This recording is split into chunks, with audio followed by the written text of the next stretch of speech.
Okay, so thank you.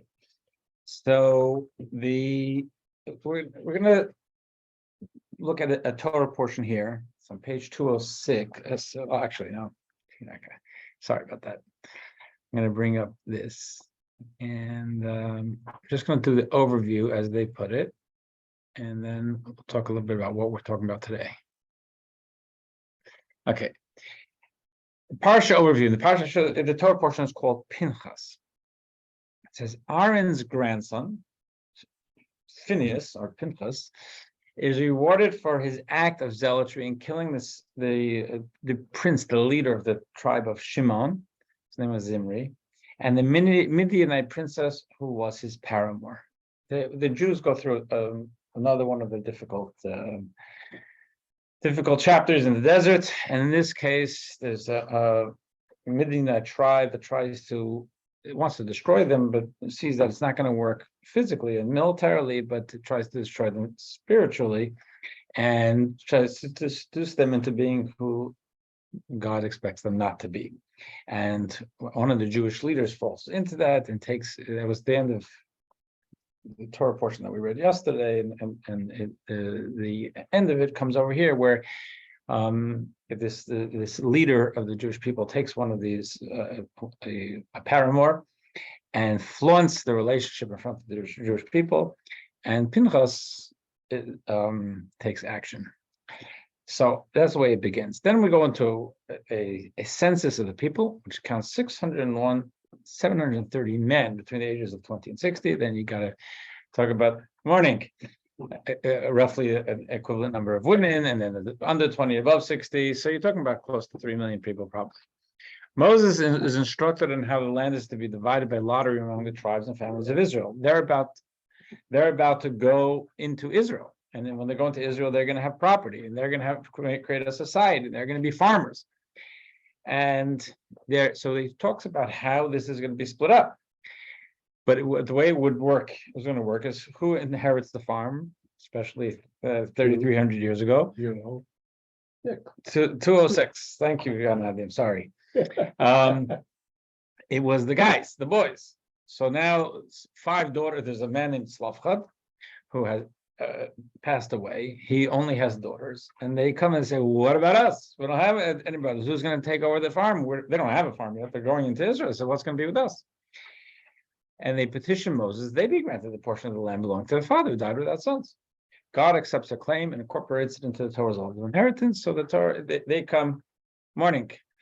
So they come with this claim and say, "One second. What are the rules when there's no sons, only daughters?" We're not going to talk about that direct topic today, although it is going to be connected to it. And Moses says, "I'll check with the boss and get back to you." And it turns to God, and God says, "Give it to them." So Moses then empowers Joshua to succeed him. Moses designates, because what the Torah does is, the reason it's really not good for a history book is because we don't have a lot of the history, but also Torah talks about from the second book of the Torah, we have the Passover story, which is the year 2448, 1313 before the Common Era, and it really stalls within about a year and a half, up into the middle of the 4th book. So, like 2.5 books of the Torah. Half the Torah is pretty much stuck in a specific frame of time, which is between Sinai and a year and a half after Sinai, which is between the leaving of Egypt and about a year and a half from there. And then the Torah all of a sudden leapfrogs into the final year in the desert. So we're missing about 37.5 years. Totally missing those. So we jumped from one era that actually in Yosef's Torah reading to now Miriam passes away, and Aaron passes away, and this week Moses is deputizing a successor. It's like they're winding down their 40 years. The parsha concludes with a detailed list of the daily offerings and the additional offerings brought on the Shabbat, Rosh Chodesh, first day of the month, the festivals of Passover, Shavuos, and Sukkot. Okay. Now, before we go into the text, just want to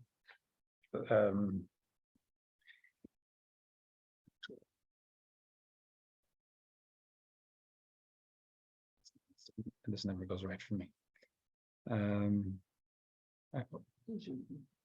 I want to. How do I get it back to like a full screen? Oh, it's underneath the clock. Oh, yeah. Go back in there, the big grid, yeah, above your head, the grid. That thing? No, Oh, The three dots. oh, that. Okay, I got it. I got it. Okay. Sorry for you online people. Okay. So, and now we'll go. So, what we're going to discuss today, which is related to the Torah portion, but it's a conversation beyond a direct analysis of the Torah portion, is idea of how we find appreciation for things or connect with ideas. Thank you very much, David. So, will I still be able to get the share screen? oh, yeah, Oh, I have to put no. up top, yeah, in the center. I don't think so. Oh, So that's this.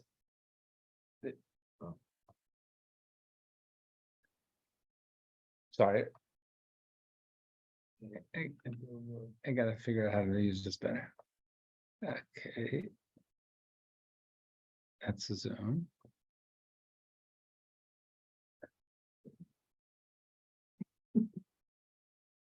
you want to get to the. I want to be able to share a screen. 'Cause I put it down just to be able to talk, but I don't know.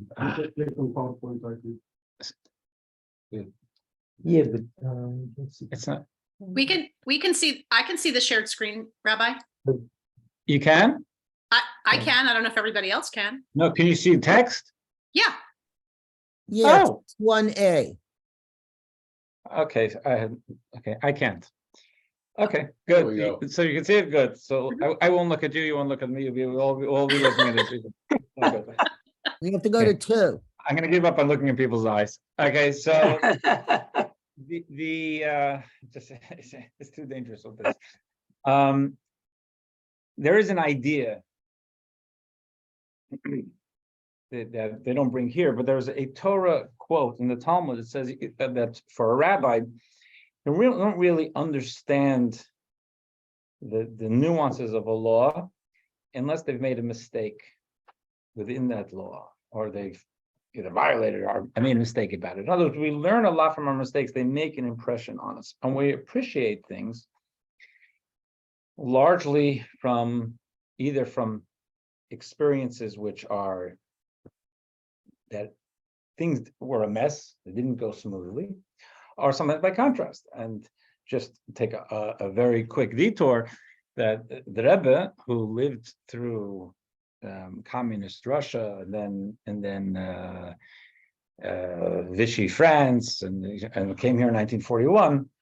I think I've mentioned this before. Maybe all of you have heard this from me, maybe not. That after the Rebbe passed away in 1994, they started.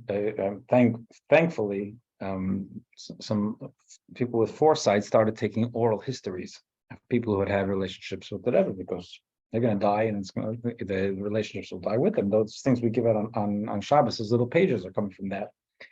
So remember, years ago, one of those guys who does the oral history was here for Shabbos, and he told me he had been in Florida, and that he had interviewed a guy who's Jewish, not observant Jew, who worked with the Rebbe in the Brooklyn Navy Yard, because the Rebbe was a naval engineer, and he came here in 1941 and became a naval. He was an engineer from Europe. And he came here married to Lubavitch Rebbe's daughter. He was Lubavitch Rebbe's son-in-law, and he was a tremendous Torah scholar. But he actually worked for a living, and he was in the Brooklyn Navy Yard. And this guy said on the video, he said he remembers working with the Rebbe. They were on the same bench, and then he found out that this Mr. Schneerson is actually not Mr. Schneerson. He's Rabbi Schneerson, and he's the son-in-law of a leading Jewish rabbi. And he himself, his his co-worker is very, very involved in Jewish communal affairs. So he says, he asked the Rebbe, I just found out who you are, what you do. So you got a full life outside the Navy Yard. Why do you need this? Is it for the money? And the Rebbe said, the reason I'm here and devote myself to this work is because that is my way of giving thanks to the country which gave me safety. There was a tremendously appreciative of what America has brought to the world and the sense of openness and tolerance and acceptance. It was called it a kingdom of kindness. So a big patriot, a big fan of the United States. But part of that came from the fact that he saw what a different culture is. I grew up with this, take it for granted. And I see a lot of our children in the Hebrew schools.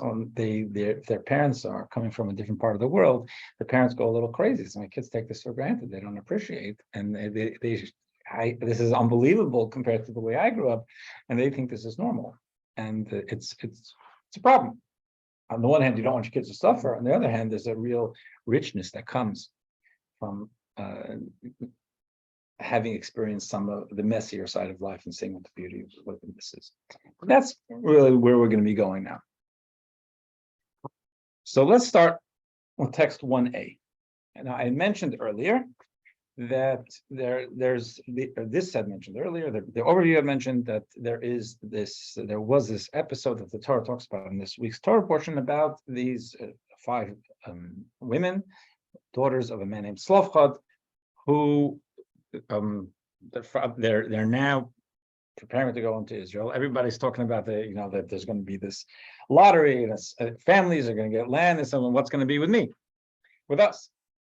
Text 1a. The daughters of Slavchad of the Menashe family, son of Chefer, son of Gilad, son of Machir, son of Menashe, son of Joseph, who was the son of Jacob. In other words, these are all from the tribes. They came forward. Names of the daughters were Machlon, Noah, Chogla, Milcah, and Tirzah. They stood before Moses and before Eleazar the priest, and before the chieftains and the whole assembly. So, and this is a little bit relevant to understanding where we're going. It doesn't say they stood before Moses and everyone else. It says they stood before Moses, then before Eleazar, and then before the leaders and the whole assembly at the entrance of the tent of meeting. And they said, our father died in the wilderness. He did not belong to Korach's faction, because 2 weeks ago we spoke about a rebellion that led by someone named Korach, which banded together against God. So hopefully, he's not someone who you could say lost his inheritance. Rather, he died for his own sin. He left no sons. Let not our father's name be lost to his clan, just because he had no son. Give us a holding amongst our father's kinsmen. And Moses brought their case before God. So text 1b. Yeah, thank you. Text 1b, we have from over here. So what does God say? God spoke to Moses saying, Slavchad's daughters speak justly. They're right, Moses. Certainly give them a portion of inheritance along with their father's brothers and transfer their father's inheritance to them. There would also be their uncles would be helping because they're to run the farm. But they will be owners and speak to the children of Israel, saying, if a man dies and has a son, transfer his inheritance to his daughter. So that's the law of inheritance. I think we said Moses went to see God a couple of times. Yeah. How did he communicate with God at this specific instance? He had open communication. Hey, Arthur. He had open communication. He's seen as someone, and the Torah describes him as someone who full entree. And the Torah talks actually a few weeks ago. It's brought out there that there's a short scriptural verse. People would have to go into a trance and meditation, and it was kind of there'd be a vision or whatever it was. Moses spoke like the way the Torah describes is like a person speaks to a person, without riddles and without visions. Got it? Okay, we're talking about the daughters, Yeah, but what about the wife? she was there. Okay, Good question. but I mean, that takes care of that specific case. Right. But if she were alive, No, she would have from her ketubah. okay, So that would give her a claim. Okay. Text 2a. There were men. This is, okay, so one second. So here we're talking about one case. We're going to talk about an earlier case that we read a couple of weeks ago, which when we also have this idea of Moses saying, 1 second, I got to check with the boss. Because the way Moses goes up Mount Sinai, spends 40 days absorbing the Torah, he comes down, he teaches it. He doesn't teach it all at once. Sometimes he teaches things because there's emergent needs. There's our questions or it has to come out. So it's parceled out. There are two cases that we speak of in the Torah where Moses looks like it wasn't going to do anything. And it says, good question, let me check. One is this one with the 5 daughters. And then earlier we had something in 2a, which I think we discussed at one of these classes, but not this angle of it. It says there were men who were ritually impure because of contact with a dead person, therefore could not offer the Passover sacrifice on that day. They approached Moses and Aaron on that day. The first anniversary of Passover, Jews have left Egypt. They're in the desert. They're in the Sinai desert. They still see Mount Sinai. They haven't moved away from that after they got the Torah. And now the Passover is approaching. And when God gave them the laws of Passover, and there was a Passover offering, the mitzvah originally when they left Egypt was, when you get to Israel, you'll bring a Passover offering. But here in the desert, you don't have to. Here, for whatever reason, God says, this year, this first anniversary, bring the Passover offering. Everybody's very excited. They're going to bring a Passover offering. But the thing is, they really weren't expecting it because it wasn't supposed to be until they get to Israel. And therefore, some people, they didn't do anything wrong necessarily, but they came in contact with a dead person. Coming in contact with a dead person, being part of a funeral is a very good thing. It's a mitzvah, but the fact is it does give us an imbalance ritually, and a person can't go into the temple or be part of an offering because God and represents life, and the death that we experience humanly is as the Torah told us in the very beginning, is from a lack of proper connection with the divine, because otherwise we would be immortal. So therefore, for someone to have contact with that person, that gives a ritual impurity that they have to wait for a week and go to mikveh. But what happens if now the Passover offering is 2 days from now? Or what if I was out of town? So they approached Moses and Aaron on that day. Those men said to him, we are ritually unclean because of contact with the dead person. Why should we be excluded so as to not bring the offering of the Lord into the appointed time with all the children of Israel? Moses said to them, wait, I will hear what God will instruct you to do. God spoke to Moses saying, speak to the children of Israel, saying, any person who becomes unclean from contact with the dead or is on a distant journey, whether among you or in future generations, should offer a Passover offering to God. The next verse, they should offer it in the second month on the 14th day of the afternoon. They should eat it with matzos and bitter herbs. And I'm pretty sure we did discuss this. There's something we still have. It's called the second Passover. We don't have it anymore, but it is recognized. And I like matzah anyway the whole year. But that's the day even people who don't eat some matzah and remember it, because in the days when we had offerings, it was an opportunity for someone to do it. So what happened here? God said, bring an offering, and some people couldn't. So they could have said, oops, I can't. You have to do everything. But they really wanted that. The Passover offering was important to them. So they went to Moses and said, is there a way, can we finagle something here? To find us a loophole. So he says, I didn't think of that. And goes to God, and God says, you know something? For posterity, there'll be a second chance. Now, so we have two times that the Torah tells us that Moses was let's call it stumped. So I don't have an answer for you. Check with management and get back to you. One is on these women who where someone has passed away and they have no sons to whom to pass the farm, and number two is this case of people who couldn't bring the Passover offering. Now, here, Rashi, the primary commentator on the Torah, he looks and he says, they came before Moses and Aaron. Oh, I'm sorry, 2b, thank you. there's an emphasis there in the Torah. It's like before Moses and before Aaron. So the Rashi says if Moses didn't know, how would Aaron know? Aaron, whatever Aaron knew, it was taught by Moses. That's what we say. Moses came down from Sinai and he taught to Aaron, then Aaron they brought Aaron to Aaron's kids, and then the rest of the people. There was a system, but all the funnel of information was originally Moses. So if you're talking about sequentially, they came to Moses and then to Aaron. Well, they go to Aaron if Moses couldn't tell them. For Moses and Aaron, so Rashi gives us an interesting scenario. They asked both, as both were seated in the study hall. So when you think about what the Torah says explicitly, Moses had a tent.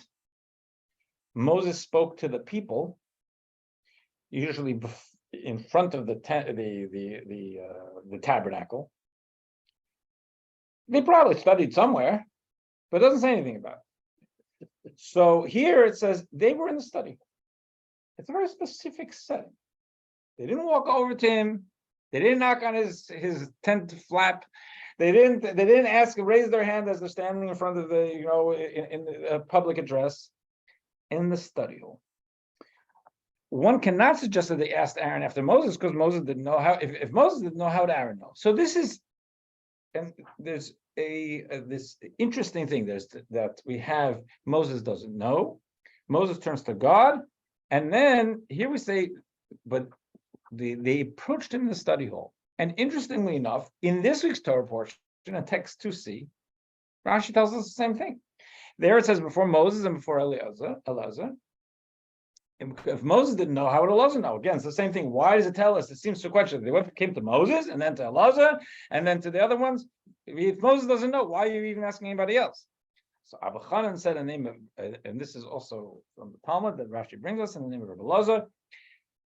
They were all seated in the study hall, and the daughter stood to speak before all of them at once.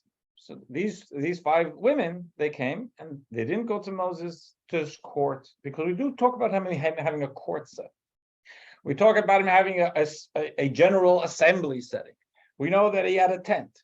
But here again, they went into the study hall to ask this question. So it's peculiar that there is this similarity between these 2 episodes. Moses doesn't know, Moses turns to God, and the approach is in the study hall. So here the Rabbi found a theme for all of this and what it's trying to tell us. Let's go to text 3. Let's go first to the idea of the first and second Passover, then we'll go a little further. Text 3. What is the difference between the first and second Passover? This is the Rabbi asking. First Passover is the default method of discharging the Paschal offering obligation on the date assigned by the Torah. The second Passover is activated when one discharges one's obligation in a disorderly manner on the incorrect date. Those who fail to bring the Paschal offering on time did not lose their chance. The Torah made an exception and offered them a second opportunity. There's the idea, if I tell my child, these are the rules. I'll always love you, but these are the rules. I don't say, if you break the rules, this is how you repair it. So no, these are the rules.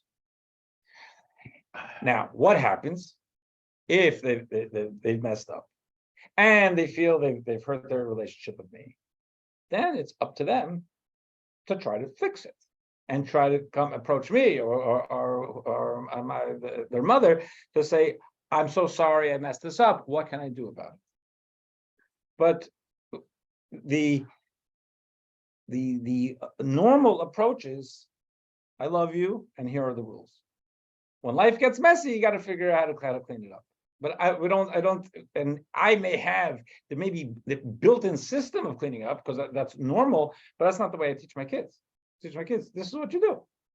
I'm not going to tell you what to do when you mess up. We'll figure that out if it happens. So the first Passover is, this is what you do. This is how you celebrate Passover. Passover is a special day. Passover is special. It's a holiday. It celebrates our covenant with God. God brought us out of Egypt. We committed ourselves to God. We have it every year with the the matzah, and the seder, everything we do, and then the Passover offering itself had a tremendous amount of significance. So God gave us a gift. What happened the second Passover? The second Passover was, but didn't work. The system didn't work for me. Innocently or not innocently.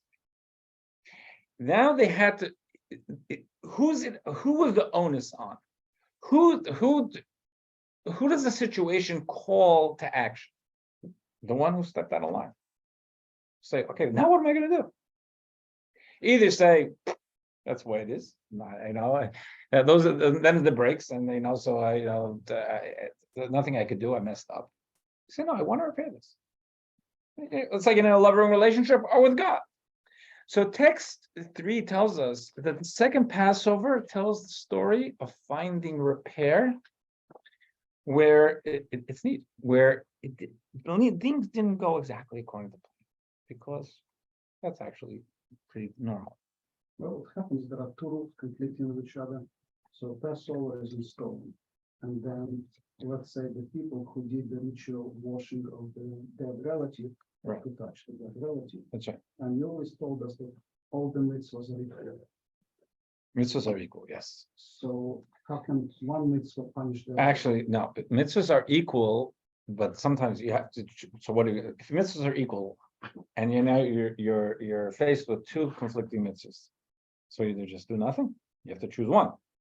So there's ways to do that. So for example, in the case of someone, a relative, someone who has passed away and needs tending to, that it overrides, because this is very time sensitive. You can't postpone this. So that will definitely will trump the other mitzvah. But now, so the thing is, now you're left without the. Passover is a time sensitive. It's either this day or So I, but the thing is, I can't be part of it, and therefore, and what happens to bringing other offerings? Sometimes you're not in the shape for it. They're situational. Putting up a mezuzah is also a mitzvah. If I don't have a house, I don't have a mitzvah. Exactly. Equally. But then you have, right, exactly. But sometimes now you face the 2 of them, so you have guidelines for choosing. So here, it could have been that this is a mitzvah, but if you can't do it, you do it next year. What are you gonna do? Or there's, your Passover has a lot of other laws that can be fulfilled, like we do today. Do you keep? I'm not going to ask you. No, we keep Passover. We keep Passover. We don't bring an offering. I never brought an offering in my life. The Lavich Rebbe never brought an offering. He kept Passover. He didn't eat chametz. He ate matzah. He did it all. What you can't do, you can't do. But to leave a dead person untended to, that would be intolerable. And in general, this idea of just this passive idea of eating a bagel on Passover would be different than not bringing an offering. Just it's not doing a negative thing. So what happens when my father died? We hired a crew in Brooklyn that does the washing. Yeah. They're not working on Passover or before Passover. There's no more offerings. So Today, that's okay. We can still do it on Passover. Oh, for sure. That was only because of their offerings. So it doesn't. It's today that all of that. I'm not impacted at all. Anytime I do a funeral, I go to a cemetery. If I was a Kohen, I wouldn't be permitted. They don't have the service, but they're still not supposed to do it. But it doesn't impact anymore. But at that point, it would have. But God said, because there was pushback. Here's what the Rebbe is saying, is if people would have said, shoot, I wish I had known, or I wish that Uncle Murray hadn't passed away, but this is the way it is, I can't do it. And what happens if a person's away? What happens if a person was living in Syria? Can they necessarily make it to Israel for a Passover offering? Offerings were only in Jerusalem. Not everybody got to bring a Passover offering. What situation? And what happens in Messianic world when we have to do all the mitzvahs? So, according to most opinions, that we will be doing offerings again. And we will not have that people in Messianic world. Bingo. Right. You're very attuned. What is a Passover offering? I'm sorry. Maybe I missed it. What was it? What is a Passover offering? Typical. Passover offering it was a lamb, or actually could have been a goat. And it was really like for a family, it was done collectively, right? But that was on the way out, especially because lambs had been was a deity of the Egyptian people, and that was something that the Jewish people in their slavery had also adopted. So to bring that as an offering was a statement of their commitment to God. Okay, so let's look at text 4. The difference between the two Passovers is like the difference between a righteous person and a penitent. The righteous person serves God in the way that the Torah establishes. He is upright. A penitent is one who has transgressed the Torah's proper order. Now God provides the opportunity to correct the past and fill in what was lacking. So it's the difference between someone who has just been doing things right or someone who says, something, I haven't been doing things right, I want to do it. It's a very different experience. Not because it's like I said before, as we started, the contrast of someone having grown up without freedom, tasting freedom, it's a very different experience. And the yearning and the appreciation is different than from someone who grew up with this religiously. I never had the struggle of having to stop eating bacon or whatever. That's just the way I was raised. It's not, I didn't do anything. It's not nothing for me to be morally proud of. This is just the way I was raised.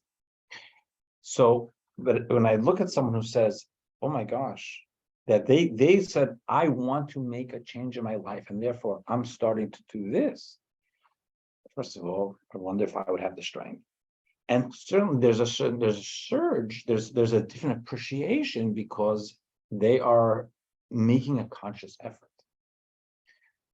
But for me, Shabbos is Shabbos. Shabbos morning is Shabbos morning. So it's not like I say, oh, I'm not gonna have to stop going to the mall or playing tennis. This is the same thing. Someone who says, I've been playing golf every Shabbos morning and now I'm not. That's a conscious choice, and usually it means there's a different appreciation for it, and it's a deeper appreciation. One of the things so far that's been troubling me is, what do you do about the guys who are morticians? Oh, they're doing a mitzvah. There's nothing wrong with them. You're talking about in the times of the temple? Yeah. So how often did they have to go into the holy temple? If they knew something was coming up, so they'd take vacation for a week and they'd get themselves into shape. Mm-hmm. But what they were doing was a mitzvah. Okay, text 5. The theme of the second Passover, says the previous Rebbe, is that it's never too late. You can always make things right. Even if one was ritually impure at a distance, even in the case when it was deliberate, it can nevertheless be corrected. So now, if this case, we're starting with this case, we're going to get back to the 5 women later soon. But the idea is that the second Passover shows where people, let me put it this way. That first year, that first anniversary of in the desert, everybody's eating, most of the Jewish people, they're eating their Passover offering. This is what they do. They had one last year, they have one this year, it wasn't supposed to be, God gave it to them, fine. The people who ate the second Passover, because they had pushed back and said, but what about us? And they had really fought for the opportunity and achieved it, I'm going to think they had a more of an enthusiastic engagement and appreciation of their Passover offering because they earned it. We earn what we earn, we appreciate more. What we fight for, we appreciate more. What is given to us, we can appreciate. We like gifts, but it's something that the likelihood is we take it more for granted. Yeah, but look on your face like you're about to ask me a question that No. I'm going to enjoy. Okay, take 6. As a rule, the inspiration for repentance comes from within, not from God. Say it comes from the person on the other side. Penitents are in a spiritual state of impurity. It says the soul is impure. In the present, their mindset is not one of purity, and they are certainly not in a holy mindset. They are uninspired by godliness. Nevertheless, they find their own way to repentance. Repentance is, by definition, self-inspired. There's it, and let's do 7a, and I want to talk about it like what I experience in the real world. Text 7a, the Talmud tells us the pedestal upon which penitents stand cannot be reached by those who are perfectly righteous. So I work, I have a whatever in the Rabbinical College of America. So there in Morristown, so we have the primary yeshiva is for kids who were brought up observant and have been in this Talmudic observant rubric their entire lives, like I grew up. And then there's a yeshiva there for those who made a decision at college or later that they want to become observant. Some of them will come in not knowing. See, it's this. Yeah, thank you. Some of them will come in not knowing the difference between an aleph and a bet. So you look at those two student populations. One of the student populations are on the track that their parents set them on, maybe their grandparents also set them on, and this is what's called normal. Another student population has pushed back against their status quo, probably have some difficult conversations with their parents and their siblings about changes in their lives, and why you're going to study Talmud when I've been paying top dollar for you to have an engineering degree, or whatever it is. It's not an easy thing. And now, but what they are experiencing is something that they proactively brought into their lives. They have a thirst for it. They appreciate it. It's taken for granted doesn't go together with that. Because if they took for granted, there's nothing for them to take for granted. It's something new that they're just experienced. It's something that they love, and that's why they decided to change their lives, which is not easy to do. The norm in the other school yeshiva is take for granted, like I did. Yarmulke. My parents put it on me when I was 3 years old. I didn't think about much afterwards, except that I was when I'm playing baseball, so it doesn't fall off. It's not. I didn't say, "Oh, I want to start wearing a yarmulke." That was my norm. The problem with that is that you take for granted. I remember years ago, one of the women was living in Morristown, who also, she and her husband had made a decision in their lives, but she was raising children, and her kids were in my kids' class. She told she said to my wife, "I'm struggling with my daughter. She has the unfortunate challenge of having been raised observant." So she said, "Me, I didn't have this, and when I found it, I loved it." She's taking it for granted, and it really bothered her. Morning, Carlos. Okay, so look at 7b.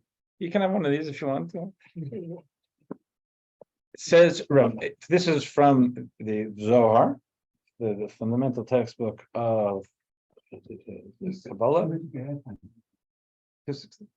Rabbi Yossi said, "We learned that perfectly righteous people have no permission to enter the heavenly space occupied by those who repent of them." In other words, if someone has made a change, that is so holy that perfectly righteous people, who are on a path that they were set on, they can't get near there. This is because penitents are closer to God and are drawn to God with more passion than everyone else. They are drawn ever closer to God with intense vigor. And I told you, for me, the idea that, because years ago, someone told me that, and I've mentioned it, that they decided that they whittled down the treif restaurants they go to only 5. So in other words, another thing they're keeping kosher. They're going to go only to these treif restaurants. To me, that was a beautiful thing. Saying no, I'm not going to do that. I'm starting to try to discipline myself, and so I'm not going away from it, but I'm starting to shrink the thing. I think it's a beautiful gesture for God. Why else? Not doing it for me. They're doing it because they want to bring something into their lives. So text 8. This is from the Rebbe writing a letter, also to a couple who had made changes in their lives. To be sure, that period of time in the past when the daily life should have been different requires rectification, especially by means of a determined effort to improve the past, present, and future, so as to make up for the past.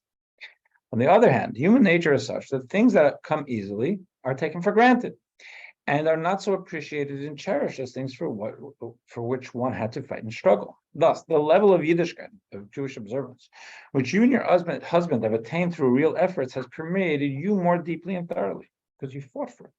This is page 17.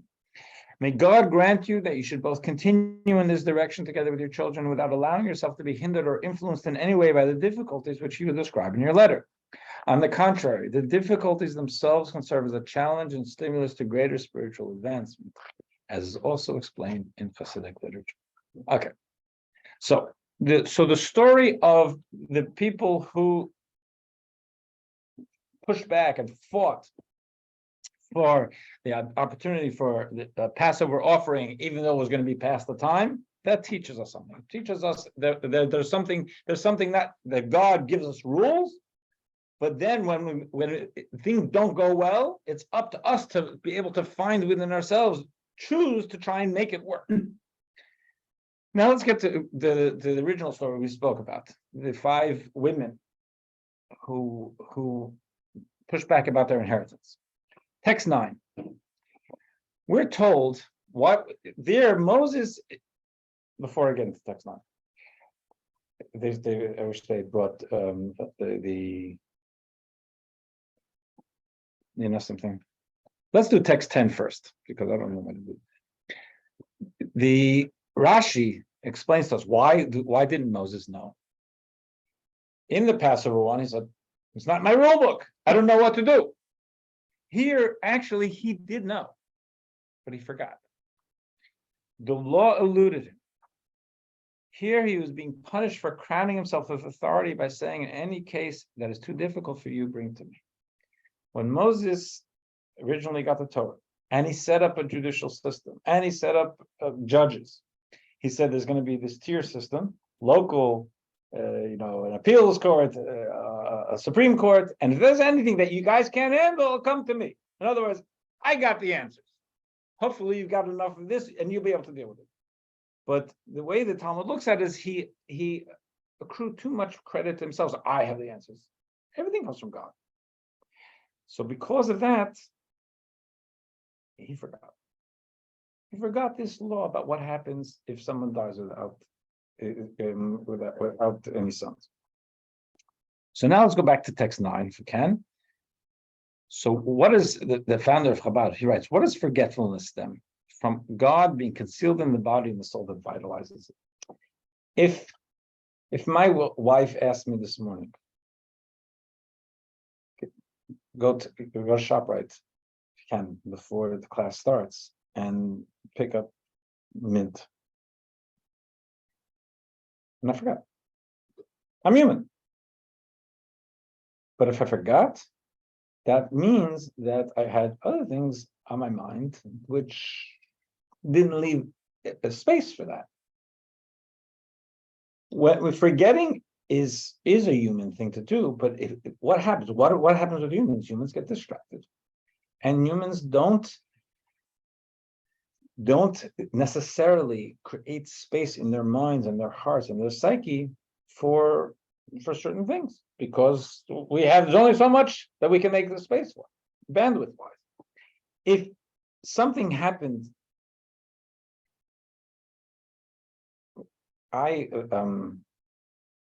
my kids, I have 8 kids, I have to remember, and I remember all the birthdays, but we go by the Jewish birthdays. That's the one. So I remember when, it must have been maybe I had 2 kids. I went into drug fair over here to get a prescription. And they asked me my child's birthday.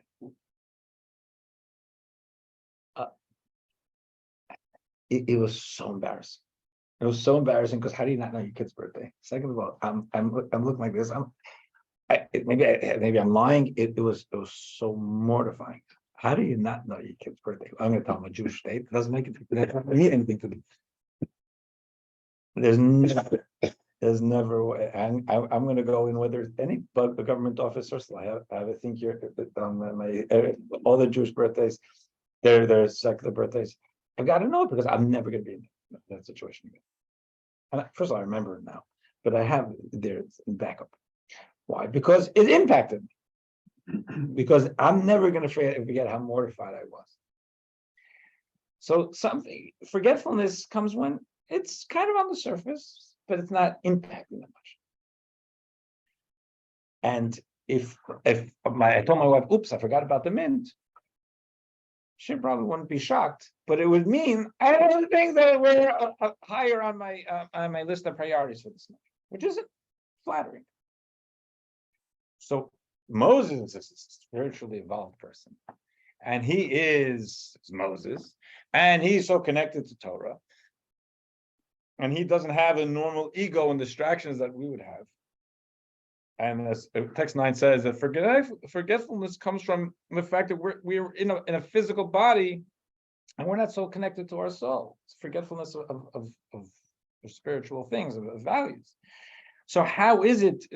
That's why text 10 says, why was it? Was because God punished him, or gave him this as a reminder, you're still human. So know what happened. So Moses had needed to humble himself.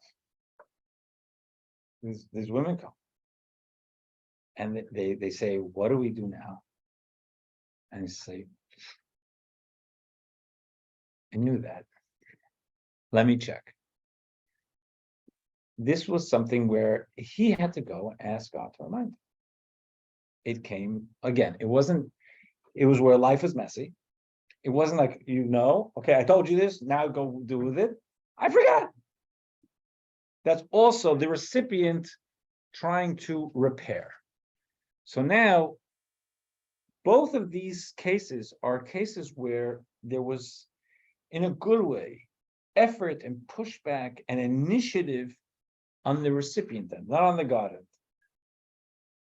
Both on those who couldn't, it didn't have an opportunity to be able to bring the Passover offering, or for this women who wanted their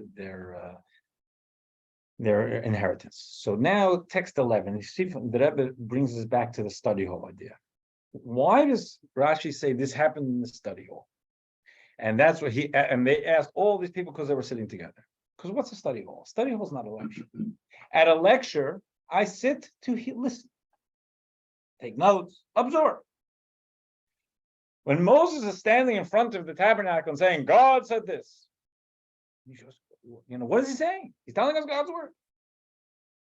Study hall is where there's discussions.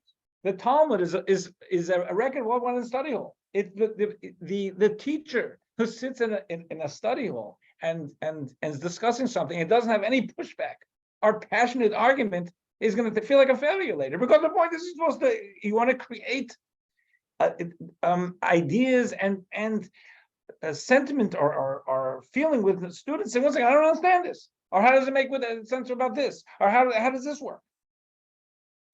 So text 11. Study hall is where we study Torah together. It is not a place where Jews gather to hear a Torah lecture or legal rendering, a sermon from a sage. It means that though there is a rabbi or a dean in the study hall as well as students, everyone is encouraged to participate. Everyone's a partner in the dialogue. They hear the question, they debate.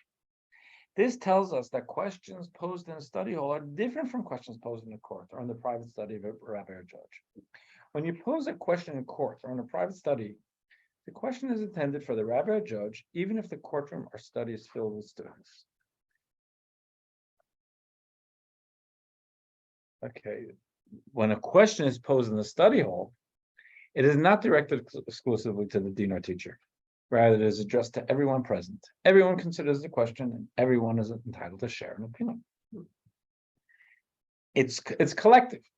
So Rashi frames this in the study hall because it's a study hall. It's not a top-down study. They repeated it. The study hall is not a top-down study. The study hall is what's it? Crowdsourcing. It's crowdsourcing. And so the study hall is a crowdsourcing because that's the way it is. There was we just had a graduation ceremony. A graduation ceremony at the college, and one of the rabbis who actually taught me too, who he clearly would give lectures, and maybe there would be questions, but he was talking with such excitement about a study program he had. He said, and how much the students fought with him, and the passion, and he said he had such nachas from it because it's a crowdsourcing thing. The things you bring it up in the study hall, everybody's going to chime in, and something just because you're the teacher doesn't mean that you're necessarily it's going to be your way to go with it. So text 12 from the novelty of these two stories is that the response only came from above after a petition or request was made here below. Both stories, the story about the second Passover and the story about the inheritance, are associated with the study hall because they both emphasize the importance of our Torah study. We're not just recipients of Torah. We invest and we innovate. As the Talmud says, a rabbi said, I learned much from my teachers, more from my peers, and most from my students. We should have had that here too. It's because the pushback is important. The atmosphere in the study hall emphasizes the importance of the student study. This is unlike the large gathering place where the nation heard Moses' lecture, or the national gathering in the year of Hakel. It was one every 7 years. This is a year of Hakel. There was a time to gather together on Sukkot to hear God's word spoken by the king. Their emphasis was on the speaker. The role of the people is to listen and receive. The study hall is so different that every session at a study hall stimulates a new insight. That's the language of the Talmud. Wherever there is a discussion, you're going to learn something new. When colleagues argue and debate, new Torah ideas rise to the surface. So now we'll do the key points. Thank you, David.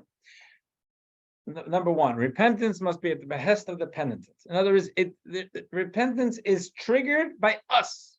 God gives us information, God gives us Torah, God gives us mitzvahs, but the idea of repairing the relationship when it gets messy, that's up to us. It is only when we turn back to God that God can tell us that we are welcome. Should God tell us before we're ready to hear it, we might not hear it. Number two, some things in life can be learned from a book or from others. Some things in life can only be learned from personal experience. Marriage, parenting, and grief are but a few examples. Before we go to three, and I'm sure none of you have heard this from me before because it's one of those stories that sticks in my mind. When we first started a kindergarten here, we have the preschool, then we started the kindergarten. It was a big deal, and we hired an elderly Catholic lady to work. She had a Jewish assistant, but she came very highly recommended from a school in Summit, and so we were kind of excited to have her because it was a young school.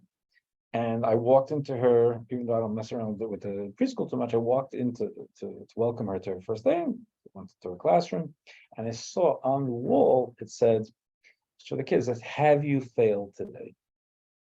And under that, that if not, why not? And I walked out to Malk. I said, she's talking to the kids about failure. I go, what is that? So, so Malky, she didn't know what, I don't remember, but I think she also was a little puzzled. We walked in to speak to this lady, her name was Darren, and she was very calm. She said, "You like baseball?" I said, "I do." I said, "What does a really good hitter hit?" 400. I said, "You know what that means?" What? I said, "It means that 6 out of 10 times they get out." So I said, "Okay." I said, "The only way they're going to get their 400 is if they try. And they understand, and they're gonna fail 6 out of 10 times, but hopefully they're gonna learn from those failures to do it better. So I want to teach the kids not to be afraid to try new things. And they may fail, that's part of the game. And then you learn from that. And if they haven't failed, that could mean they haven't tried anything new, and that's not good. She was teaching kindergarten because she taught me something, it was, she said, you want to stay in a safety zone? That's not good. She said, I'm trying to teach them that they should try new things and not be afraid of failing, because that's part of life. You learn a lot from life. The 3, realization of how much we treasure God can only be arrived at from personal experience. When we have experienced distance, we learn to cherish closeness. Yeah, it's like making up with someone. And number 4, our relationship with God is the gist of Judaism. It's the soul of Judaism. We can learn the laws and traditions of Judaism from others, but the heart of Judaism must be learned from personal experience. And finally, number 5, we learn the hows and whys in the lecture hall. The teacher lectures and we listen. We experience Judaism in the study hall. It's where we're encouraged to ask, propose, debate, and analyze until we internalize the teaching. Okay, so I'm going to stop the share now. Got it. Okay. So, if there are any questions? You said something Yeah, I had a question here. 1 second. Yes? about forgetfulness. And Forgetfulness, you yes. said because we are not, the body is not connected to the soul. We are not. So the question is our memories in our soul, not in our body? I think the forgetfulness comes from a certain lack of focus or attributing importance. That's what happens. Why you or I forget to pick up the cilantro is because it didn't take up that much space in our brain. Can we agree on that? So the memory is in brain, not in soul. Of course. But so the idea though of now Moses forgetting or us forgetting something spiritual is because it didn't take enough space. Because our bodily needs are not our soul needs necessarily. If we're making so much space that our soul needs to take up all that space, then you're not going to forget something Judaically either.